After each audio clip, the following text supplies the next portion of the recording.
सलाम आदाब नमस्कार दोस्तों, आज हम मौजूद हैं अकील कंपाउंड में, जो कि यहाँ पर असदुद्दीन ओवैसी अपनी सभा कर रहे हैं कुछ ही देर पहले। और उससे पहले हमारे साथ जनता जुड़ी हुई है, यहाँ पर जो कार्यकर्ता हैं पदाधिकारी भी हैं। इनसे जानने की कोशिश करते हैं कि ओवैसी साहब यहाँ पर जनसभा करते हैं, इन जनसभा कर रहे हैं, इनकी क्या सोच है। चलिए इन लोगों से बात करते हैं और जानते हैं। क्या नाम है आपका? उमर मारूफ, यूथ नगर अध्यक्ष कानपुर। अच्छा, ये ओवैसी साहब आ रहे हैं, क्या कहना चाहेंगे? ओवैसी साहब यहाँ पे आ रहे हैं और कई दिन से हम लोग यहाँ पे तैयारियाँ कर रहे थे। कल शाम को प्रशासन की तरफ से हमको पूरी परमिशन मिल गई और उसके बाद यहाँ पर असदुद्दीन ओवैसी साहब का आने का मकसद है कि शोषित वंचित जो समाज के लोग हैं, चाहे वो किसी भी धर्म से हों या किसी भी वर्ग से हों, उससे हमें कोई लेना देना नहीं है, लेकिन जो शोषित है उसके लिए हम आवाज़ उठाने के लिए असदुद्दीन ओवैसी साहब यहाँ आ रहे हैं। जिस तरह से आज हिंदुस्तान में हमारे साथ शोषण किया जा रहा है, चाहे आप कह रहे हैं कि शोषित वंचित समाज के लिए संबोधित कर रहे हैं, और जो पार्टियां वो कह रही हैं कि ये तो वोट काटने जा रही हैं। भाई वोट काटने जा रहे हैं तो भाई वोट हम काटने नहीं जा रहे हैं, हम वोट जोड़ने जा रहे हैं। अभी तक तो वोट बटा हुआ था, इसीलिए तो पिछले साल जो इलेक्शन हुआ है उसमें 2017 में सारी पार्टियों ने अलग अलग लड़ा, तब भी वो बीजेपी को नहीं रोक पाए। तो आज हम लड़ने आए तो हम वो वोट काटने आ गए। हम क्यों वोट काटने आ गए? हम तो मुसलमानों का, दलितों का वोट जोड़ने के लिए आए। मेरा सदर मंच से कह रहा है कि सब एक हो जाओ, सब एक हो जाओ। अगर इतनी फिक्र है अखिलेश यादव को, मायावती को, राहुल गांधी को, तो वो असदुद्दीन ओवैसी के साथ गठबंधन क्यों नहीं कर रहे हैं? अगर हम वोट काट रहे हैं तो हमको साथ में क्यों नहीं ले रहे हो? सिर्फ डर इस बात का है कि उनकी ज़मीन खिसक चुकी है, तो इसलिए वो बदनाम कर रहे हैं। ये भी तो आरोप लगता है कि आप बीजेपी के एजेंट हैं। भाई हम बीजेपी के एजेंट थोड़ी हैं, बीजेपी हमारी एजेंट है। हम उसके लिए नहीं काम कर रहे, वो मेरे लिए खुद काम कर रही है। हम उनको किनारे करने आए हैं। अब हम बी टीम नहीं है, हम बीजेपी की ए टीम है। A for MIM, B for BJP, तो हम ए टीम है भाई। अच्छा, अभी कुछ दिन पहले समाजवादी पार्टी ने ये ऐलान किया है, ओवैसी साहब कह रहे थे MY फैक्टर चलता है इसमें, लेकिन अखिलेश यादव तो कह रहे हैं इसका मतलब MY का मतलब होता है, MY का मतलब होता है महिला और युवा। अच्छा, पहले आप खुद देख लीजिए, M माने मुसलमान होता है, Y माने यादव भी होता है। अब वो ये कह रहे हैं ना महिला और युवा। वो तो हमेशा से कह रहे, पिछले 2012 में उन्होंने कहा था मुसलमानों हमको रिजर्वेशन, हमको वोट दो, 18% रिजर्वेशन देंगे। कहाँ दिया? झूठ मक्कारी पे तो उनकी सियासत है। ऐसे आज आगे महिला और युवाओं पे कहाँ है? 18% रिजर्वेशन मेरा कहाँ है? खाली क्या कब्रिस्तान बनाने से वोट दे देंगे? ऐसा नहीं है। अब हमको शिक्षा चाहिए, सुरक्षा चाहिए, सम्मान चाहिए। अब मुसलमान दरी नहीं बिछाएगा, इंशाल्लाह अपनी दरी लगाएगा। अच्छा, आपको क्या लग रहा है ओवैसी साहब कानपुर में आ रहे हैं यहाँ पर, तो कितनी विधानसभाओं पे यहाँ पर आप कैंडिडेट उतार रहे हैं? हम इंशाल्लाह पूरे कानपुर की 10 विधानसभा पे संगठन बना रहे हैं। 2022 में संगठन को हम जहाँ पे मजबूत हमें पाएंगे, हम सारी विधानसभाओं की तैयारी कर रहे हैं, सब पे चुनाव लड़ेंगे। सब पे? आप जितनी विधानसभा हैं? जितनी विधानसभा है जहाँ संगठन मजबूत होगा, हम इंशाल्लाह जरूर चुनाव लड़ेंगे। अभी आपका कितनी विधानसभा पर संगठन? हमारे प्रदेश अध्यक्ष जनाब शौकत अली साहब ने साफ कहा है कि हम 100 सीटों पे तैयारी कर रहे हैं। 100 सीट में जिस सीट पे संगठन मजबूत होगा, हम वहाँ से चुनाव लड़ा देंगे। हमने अभी कोई चिन्हित नहीं करी है। अच्छा, सेक्युलर पार्टियां तो ये कह रही हैं कि आप कुछ नहीं, आपकी पार्टी कुछ नहीं कर पाएगी। सपने तो हर कोई देख सकता है। मैं आपसे सवाल कर रहा हूँ, कौन सेकुलर है? कौन सेकुलर है? सेकुलर हमसे बड़ा कौन सेकुलर है? हम तो हर समाज की आवाज़ उठा रहे हैं। यानी जब यादव मारा जाएगा तो ही आवाज़ उठाई जाएगी। मुसलमान कानपुर में जब मारा जाता है तो यहाँ के इरफान सोलंकी विधायक जो हैं समाजवादी पार्टी के, वो आवाज़ क्यों नहीं उठाते? खाली मेरा बड़े असदुद्दीन ओवैसी हैदराबाद से आवाज़ उठाएगा? ऐसा नहीं है। सेकुलर नहीं है, ये फर्जी सेकुलर है। अच्छा, तो आपको लगता है कि असदुद्दीन ओवैसी साहब ही उठाते हैं मुसलमानों की आवाज़? ये आप खुद देखिए, आपके मीडिया के माध्यम से एक ही आवाज़ उठती है। हमको बता दीजिए, कानपुर के अंदर 2 घटनाएं मॉब लिंचिंग हुई, किसने आवाज़ उठाई?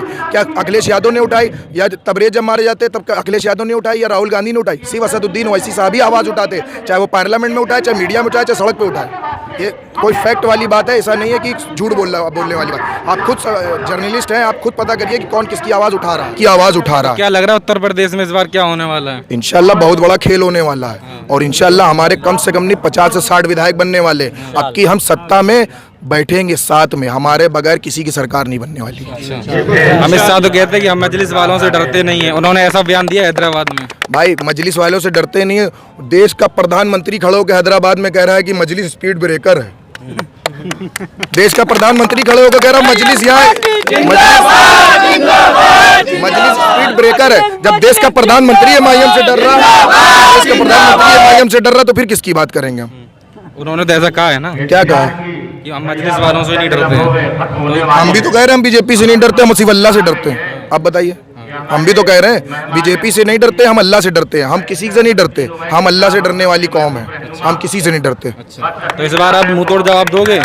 दे रहे हैं। अभी मंच पे सदर साहब दहाड़ेंगे, आप खुद देख लीजिए। अच्छा, ये मैटर बहुत करता है कि आपकी पार्टी ने ऐलान किया 100 सीटों पर चुनाव लड़ेंगे, तो क्या सीटें घट सकती हैं, बढ़ सकती हैं? हमने 100 सीट पे तैयारी की है, 75 भी हो सकती है, 75 भी हो सकती है, और हम 150 भी लड़ सकते हैं। हमारा संगठन जहां मजबूत होगा, मेरे प्रदेश अध्यक्ष जहां आदेश देंगे वहां से हम चुनाव लड़ेंगे। 100 भी हो सकती है, 75 भी हो सकती है, 150 भी हो सकती है। मतलब घट भी सकती है, बढ़ भी सकती है। बिल्कुल, ये कोई फिक्स नहीं है। राजनीति में कुछ भी फिक्स नहीं है। राजनीति में कुछ भी फिक्स नहीं है।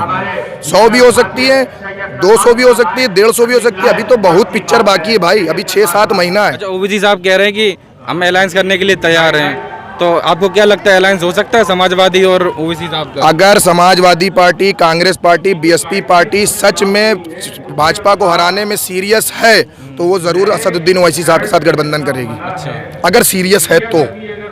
अगर सीरियस नहीं है, अंदर खाने मिली हुई है, तो फिर कोई बात नहीं है। अभी तो मुलायम सिंह को मुल्ला मुलायम सिंह बोला जाता है, फिर तो बिल्कुल ही बोला जाएगा, लोग ऐसा भी कह रहे हैं। तो मुल्ला मुलायम बोला जाए, अब हम भी क्या, बहुत सी चीज़ें हैं।